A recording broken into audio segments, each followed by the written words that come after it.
All right, now you're with it. By the end of this series, 8 weeks, I want you up and moving, all right? Like you are happy, that it's inside of you. Came across some wise sayings over the years. You'll know some of these. Never test the depth of water with both feet. Never squat on your spurs. It's always darkest before dawn, so if you're going to steal the neighbor's newspaper, do it then. And then we know this one. If at first you don't succeed, skydiving's not for you. Jesus had some wise sayings to some people on a hillside one day, radical heart-changing sayings. Jesus said things like, you've heard it said, an eye for an eye, a tooth for a tooth. But I tell you, anyone who strikes you on the right cheek, then you need to turn to them what? The other.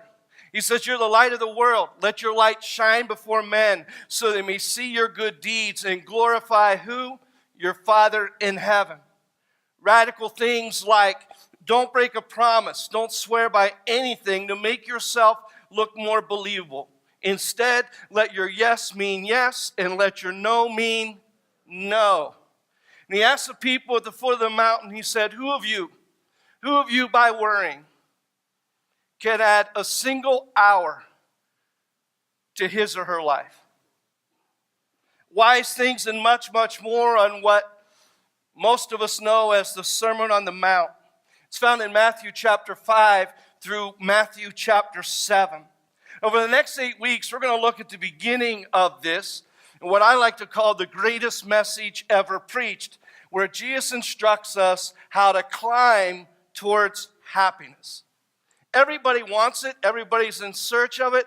Everybody desires it. Happiness. It's nothing new. We've been in search of it for centuries within our country. It's even written into the Declaration of Independence. Read this with me, please. You'll know this. We hold these truths to be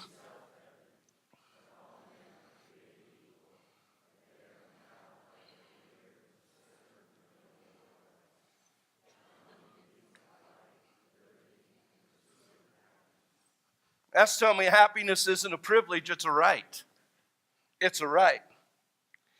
But if happiness is a right, then why aren't more people happy these days? If happiness is a right, why is it that children seem so unhappy these days? If happiness is a right, why are there so many men and women who can't smile? Don't know how to smile. Why is it when that song came on a few moments ago, Be Happy, you felt, well, I don't feel like being happy? Why is it that so many of us have lost our inner smile and we don't know how to get it back? And if we know how to get it back, it's only back for a day and not for a lifetime. Where has all the inner joy gone these days? There's no shortage on advice. You can find it out there. Log on to Amazon.com. There are a lot of books telling you how to be happy. Here's just a few of those. The Art of Happiness, that's a book title on there. 101 Ways to Happiness. 12 Simple Secrets to Happiness. 30 Days to Happiness. 99 Ways to be Happier Every Day. 101 Ways to Raise a Happy Baby. Look at this number, 1008 for some reason. Secrets of a Happy Marriage. And I love this one, The Basset Hound, An Owner's Guide to a Happy, Healthy Pet. Have you ever seen a Basset Hound that looks happy? The most horrendous looking dog there is, you know. I got my little Yorkie, and even, you've seen him, I've had him up here. He's now, 3 months old or something, little Yorkie. He's now whopping 3 pounds. He's growing. But even if he's mad, he looks happy. Not a Basset Hound. More and more advice on how to be happy, and yet there's never been a time in the world where more people are unhappy. Can I suggest to you something? Maybe we're reading the wrong book. Maybe we're heading down streets that God never intended us to go down, and they're dead-end streets, and there's not joy and happiness at the end of those streets. Begin by asking a question. Has it been your experience that happiness is found through external circumstances? Psychology Today surveyed 52,000 Americans, asked them to respond to this question: what would it take to make you happy? Here's their answer in list of priority, their answers. Number 1, to make me happy, I need more friends and a social life. 2, a good job. 3, to be in love. 4, recognition and success. 5, sex. 6, personal growth. 7, a good financial situation. 8, to have my own house. 9, health and physical condition. 10, being attractive and beautiful. 11, the city I live in can make me happy. 12, my religion. 13, recreation and exercise. 14, if I was just a parent, I'd be happy. And then look at the last one, marriage. That's what they listed in order of priority. If they had those things in their life, those external circumstances, then they would be happy. You know, most of them are outside kind of things. They're not inside kind of things. It's like whatever happens out there, that'll make me happy in here. It's a when and then kind of thing. You know what I'm talking about? When I get out of school, then I'll be happy. When I get a job, then I'll be. When I get married, then I'll finally be.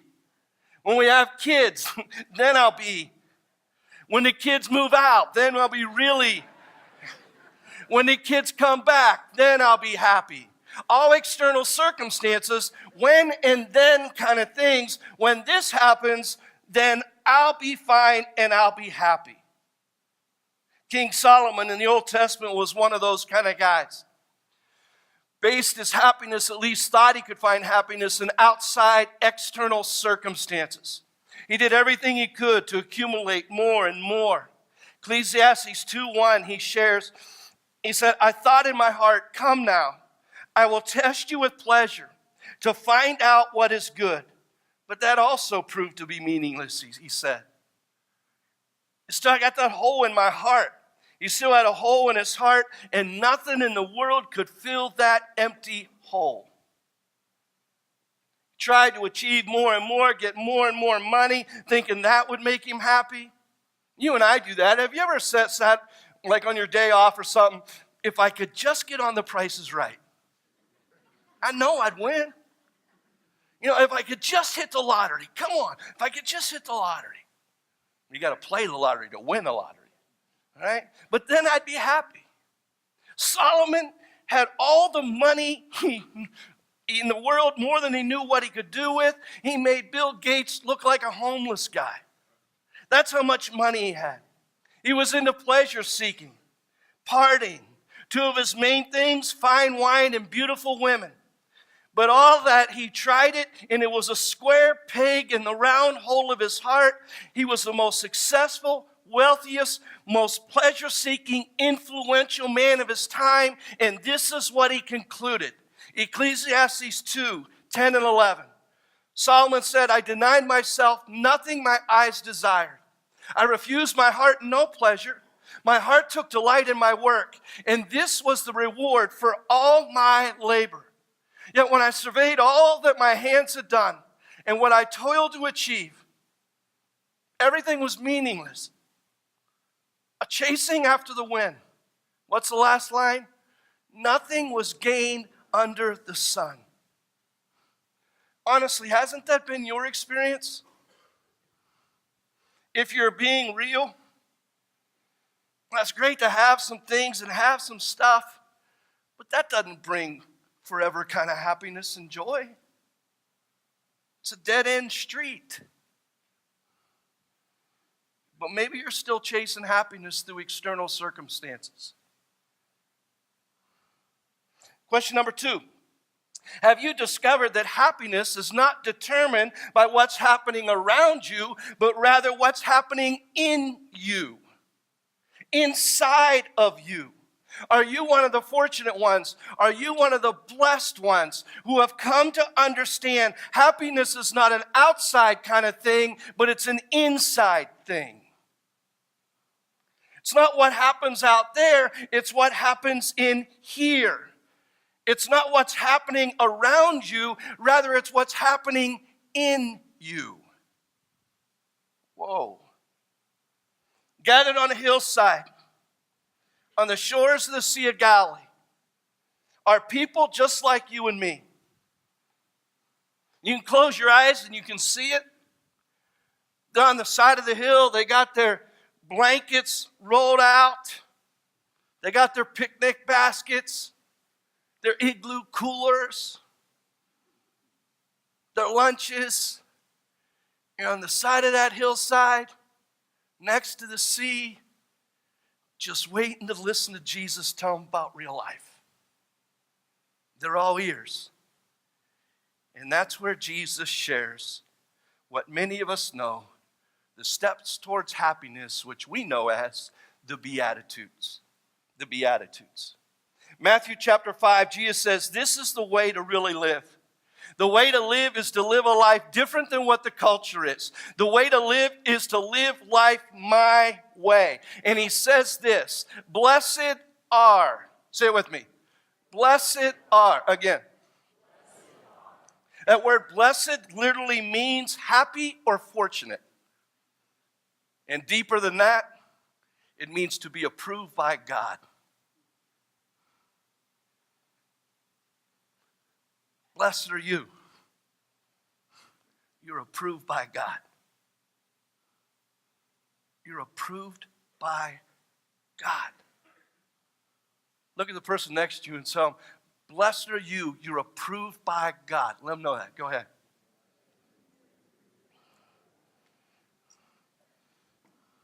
Say it to them convincingly, all right? Blessed are you, you're approved by God. No, blessed are you, you're approved by God. All right, do it again. Blessed are you. Now, they might believe it that time, all right? That's a great thing. When he shares all these blessed, you are approved by God, you are approved by God, you are approved by God in these 8 Beatitudes. And I want to show you over the next 8 weeks how they stack up. It's a climb towards happiness. We're going to refer to it as rungs on a ladder, all right? And as we go up the ladder, every single step that Jesus gives, every single you are approved by God because of this is built on the other one. So you can't have the second step without the first step. You can't have the third step without the previous steps. And so Jesus comes and he says, the very first step on our climb towards happiness, the very, very first step, we're going to make it the second step, those of you that worry about it, all right? The very first step on the climb to happiness is blessed are the what? Blessed are the poor in spirit. He's saying the first step on the climb towards happiness, the first step is to be poor in spirit, and yours will be the kingdom of heaven. And by the way, he's not saying blessed are those who put themselves down all the time. He's not saying blessed are those who say I'm not any good. Blessed are those who say I'm junk. Blessed are those who say I'm not worth anything. Remember, I've told you before, God doesn't create junk. God, through the death of his son, Jesus Christ, claimed you as valuable, irreplaceable, as the most special person in his eyes. Blessed are you, Jesus says. And by the way, you'll want to hang out till I get up to number 8. All right? Number 8, you better all show up. All right? Our chief fireman back there, Kurt Beer, said he's going to put a harness on me from the ceiling. All right? Blessed are you, approved by God are you if you're humble. If you're humble. Being poor in spirit simply means to have a humility about you. Not to say you're junk. Remember, God doesn't create any junk.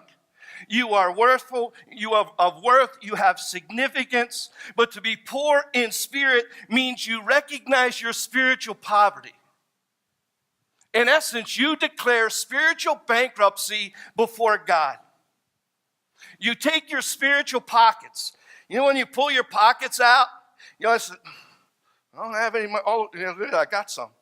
All the way down to where the limp balls are. Your spiritual pockets all the way to where the limp balls are, and you say, God, I'm broke. I am broke. I am destitute. I have nothing in my life without you.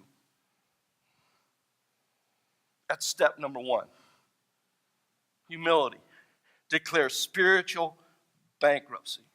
Listen, you don't impress the engineers and can't impress the engineers at Boeing Aircraft with the paper airplane you've made. And you will never, ever be able to brag on how far you can hit a golf ball in the presence of Bubba Watson. And I don't think you would ever stand in front of LeBron James eyeball to eyeball and say, I've got game and you don't. And you don't impress a holy God by saying, look how good I am. Look how strong I am, God.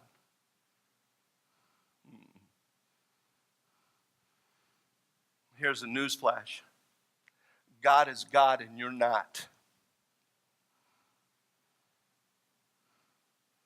Jesus is talking about humility. He's talking about coming to God and saying, God, I don't have it all together. God, I don't know it all. God, I'm not as good as I think I am. God, I'm not as strong as I think I am. In fact, God, I am spiritually busted. I am broke. I am destitute without you. I need you, a loving, forgiving, grace-giving God in my life. Without you, I'm done. David said it this way in Psalms 34. David said, I sought the Lord, and he answered me. He delivered me from all my fears. Those who look to him are radiant. Their faces are never covered with shame. The poor man called, and the Lord heard him. He saved him out of all his troubles. Happy are the ones, approved by God are the ones who humbly acknowledge that they need God. What's the opposite virtue of humility? Pride. Egotism. That's the opposite. Pride has a way of inflating our own self-importance, making us think that we're indispensable. This place will never make it without me, we say. I love this. Look what Dudley Dennison wrote. Sometimes when you think you're feeling important, sometimes when your ego is way up, sometimes you take for granted that you are the prize-winning pup. Sometimes when you think that your absence would leave an unfillable hole, just follow these simple instructions and see how it humbles your soul. Take a bucket, fill it with water, put your hand in it up to your wrist. Now pull it out as fast as you can, and the hole that remains is the measure of how you'll be missed. I love that. Don't ever get so egotistical to think if you leave, if you're gone, it's all falling apart. No, it's not. God is God and you're not, remember? Huge, huge to remember and to recall in our thought process. Pride has a way of inflating our self-importance, doesn't it? Heard of a preacher. He was once voted the most humble preacher in America. All right, now this is a good joke, so tune in and stay with me. You'll miss it. He was once voted the most humble preacher in America. His congregation even gave him a medal that said so. But they took it away from him the Sunday after they gave it to him because he wore it. I know. Pride's an obnoxious thing. Mark, you're going to use that tomorrow to college. I know you are. Yeah. Taking the low road of humility is the high road to happiness. Humility and happiness, Jesus said, go hand in hand. Hand in hand. Third question. How can humility increase my happiness? You say, happiness and poor in spirit. How's that really happen? Let me give you 3 ways. First, how many of you have stress sometimes in your life? You just need to get more humble, all right? Humility relieves stress. When you're humble, you can finally realize that you can resign your position as the general manager of the universe. You know what I mean? When you're humble, you don't have to solve all the problems in the world. You can release it to somebody else and say it's yours. You're in control. When you're humble, you don't have to fight so hard for approval. You can relax in what God thinks and says about you instead of what other people think and say about you. Man, is that one big. When you're humble, you don't have to fake it anymore. You don't have to work so hard to keep a polished image. But you can drop down that mask that we talked about, and you can be transparent and real. Imagine how much stress that takes away. And when you're humble, you really do finally realize that God is God and you're not. I love what it says in Philippians chapter 4, verses 6 through 7. It's from the Message paraphrase, and I used to have this on my desk. In fact, I looked this week, I don't know where it went, but I'm putting it back there. This is awesome. It says, don't fret or worry. Instead of worrying, pray. Let petitions and praises shape your worries into prayers, letting God know your concerns. Before you know it, I love it, a sense of God's wholeness. Everything coming together for good will come and settle you down. It's wonderful what happens when Christ displaces worry at the center of your life. The stress dissipates. You see, when the stress goes down, happiness and joy go up. Another one, it improves relationships. Heard about an elderly man and elderly woman who were in a convalescent home. They started to get to know each other. They were residents there. And they loved spending time together, so they started eating meals with each other within the cafeteria every single day. Got to the point where the guy fell in love with this elderly woman that he was there with. And then it got to the point that one evening at dinner, he got up enough courage and he asked her to marry him. And she said, yes, we'd love to marry you. Next morning, when he woke up at the crack of dawn, it's a problem. He remembered who the lady was that he asked to marry him, but he couldn't remember what her answer was, if she said yes or no. And so he got up the courage at breakfast when they got together and said, listen, I remember I asked you to marry me last night, but for the life of me, I can't remember what your answer was. And she said, oh, honey, I'm so glad you asked that question. I remembered what my answer was, but I couldn't remember who asked me. You know, the older I get, the more sense that's making to me.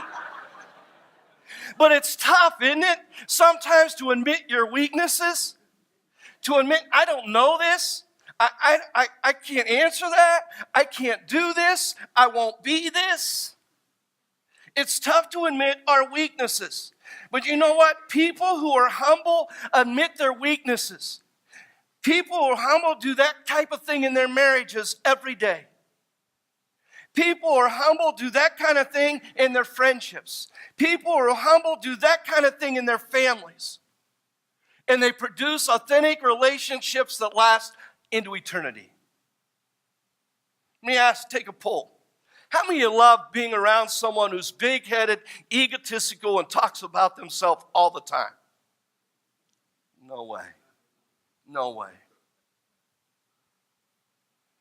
Truth is, self-centeredness wrecks relationships every single time. Let me ask you a more serious question. How many of you would say the root cause of most of the tension in your family, in your marriage, and in your friendships is just plain old selfishness? Let me see. Not theirs, but yours. Whoa. Think about it. Not theirs, but yours. Scripture we ought to memorize, internalize if you hadn't. Apostle Paul in Philippians chapter 2, verse 3 says, do nothing out of selfish ambition or vain conceit, but in humility consider others better than who? Yourselves. Humility doesn't make you think less of yourself. Humility just means you think more of others. You think more of others. One more.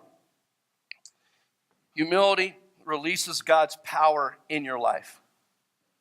It releases God's power in your life. And every single one of us want more power and more strength of God in our life. James shares in James 4:6, James says, God opposes the proud but gives grace to the humble. He gives strength to the humble. And the sooner we realize that, the better off we are. Paul shares in Ephesians 1:19. Read this with me. I pray that you will begin to understand his incomparably great power for us who believe. That power is like the working of his mighty strength, which he exerted in Christ when he what? Don't miss that. First, he talks about the resurrection that we celebrated just last week with everything we had. It demonstrates God's ability and his power. And second, that same power that raised Jesus from the dead, as a believer in Jesus Christ, is yours. Wow. Wow. The same power. That means that we worship and we serve a God who can handle anything in our lives that comes along, that wants to steal our joy, rob us of happiness. You see, God specializes in hopeless cases. So, Jeff, but you don't know my situation. No, I don't know where you are this morning. I don't know what's going on in your life. I don't have any idea, but God does. And our God specializes in hopeless cases, including yours. And if he has the power to roll a stone away from a grave and pull his son up from the depths and the horrors of death, man, don't you want him more in your life? You got to believe he can handle anything going on in your world. You just got to invite him in more. And you got to get out of the way. He specializes in hopeless cases. Love how the Message paraphrases this beatitude. It simply says, you're blessed when you're at the end of your rope. With less of you, there is more of God in his rule. Jesus says, you want to be happy? You want to be blessed? You want to be approved by God? Then less of you and more of God, Jesus says. Less of you and more of God. You want to experience the kingdom of heaven? You want to experience more of God's power in your life? You want to experience a deep contentment, a deep joy like you've never seen? Then less of you and more of God, Jesus says. Less of you and more of God. You want to live for all eternity in a place called heaven? Then you take the first step. You be approved by God, you take the first step, you declare spiritual poverty all the way down to the lint in your heart. You say, God, I'm broke. God, I'm destitute. God, I am nothing without you. You pray, more of you, God, and less of me. Say it with me. More of you, God, and less of me. Say it again. More of you, God,